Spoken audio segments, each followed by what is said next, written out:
The gospel lesson for today is printed inside the song sheets this morning. It's from Matthew chapter 24. Jesus is speaking.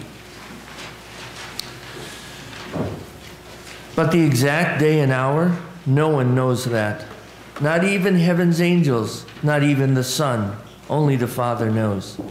The arrival of the Son of Man will take place in times like Noah's.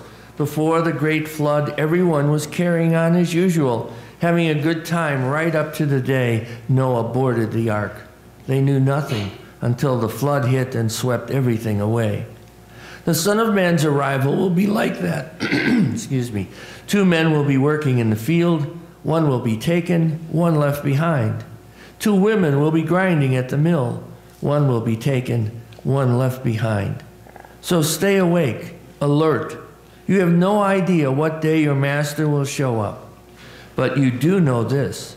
You know that if the homeowner had known what time of night the burglar would arrive, he would have been there with his dogs to prevent the break-in. Be vigilant, just like that. You have no idea when the Son of Man is going to show up. That's the Message translation I read from this morning. Weeks in a row that the lectionary, the lessons assigned for this day, have been something I'd rather not deal with. This thief in the night thing, and when the end shall come, and someone here and someone left behind. When we think about the Christmas season, those aren't the kind of messages that really seem to fit in. You know, I mean, I never heard Captain Kangaroo or Mr. Rogers talk about those kinds of things. And just when we're all filled with joy, and you all look like you are absolutely filled with joy this morning about this coming holiday and the shopping sprees, I knew that Christmas was here. The first message I had from the TV about someone being stomped on in the hallway of a store opening up, like nobody has a brain in their head. And so the doors open, and these security guards, who obviously don't want to be there or haven't had a thought in their head in the last 2 years, say, okay, just go in. And as usual, the slowest moving people are at the front of the line, I guess, because every year there's a big pile up and you see these people just stepping over one another. Does this amaze you? Have you ever in your life thought that you would do something like that?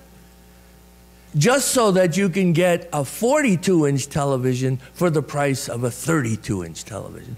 Man, I'll take no prisoners to get that kind of a deal. I'll just stomp over anybody I possibly can. I can remember a person, you remember Cabbage Patch dolls? I mean, that's how old I am. I was buying those for my kids. I can remember a woman ripping one of these out of my hands at Rich's department store. Take one of the, she said something to the effect, I think verbatim, take one of the other ones, I need that one. Oh, boy.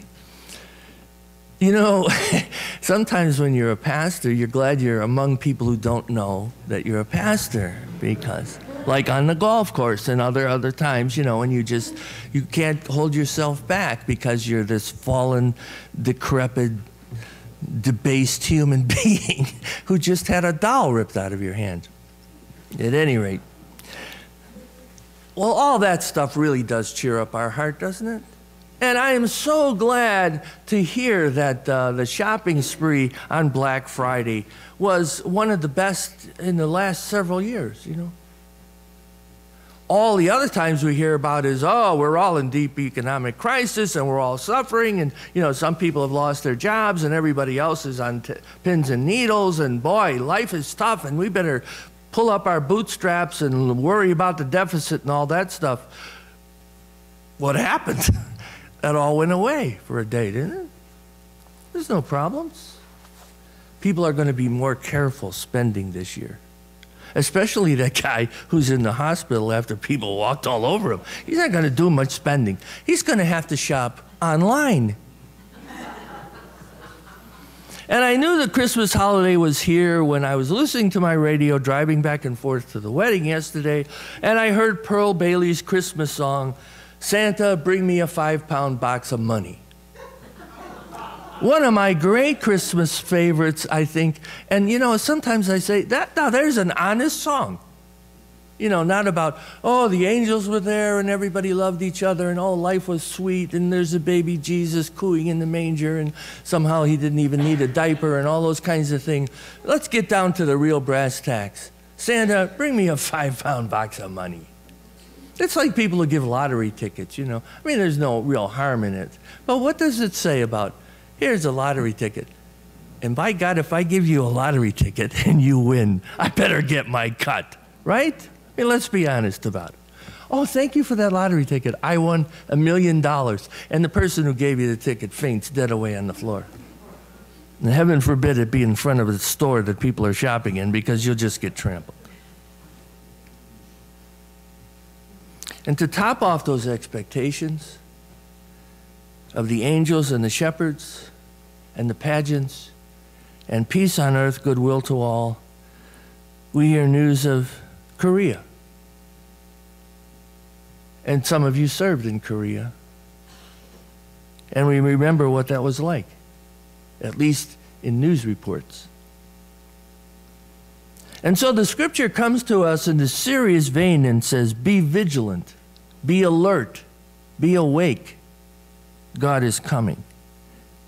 And what it's really saying is, expect to see the face of God. Expect to experience God's presence.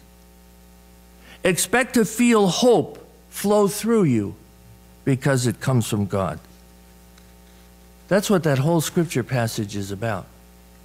But Matthew's gospel is rough the way it tells us that. You know that stuff about one will be taken, presumably to be with God, and one left behind? It's not easy to take. What's easy to take is the story of Jesus in a crib, a baby surrounded by loving people who heard the good news. That face we love to see. Everybody loves to see the face of a baby. This congregation has even gotten a reputation of being wearing out babies' clothing when they come here to see us for the first time. Everybody wants to hold this baby. Parents have to look around the entire fellowship hall at coffee hour to see where the kid went, because somebody's passed it on, her or it or whatever, and it's gone. But what about yearning to see the face of God?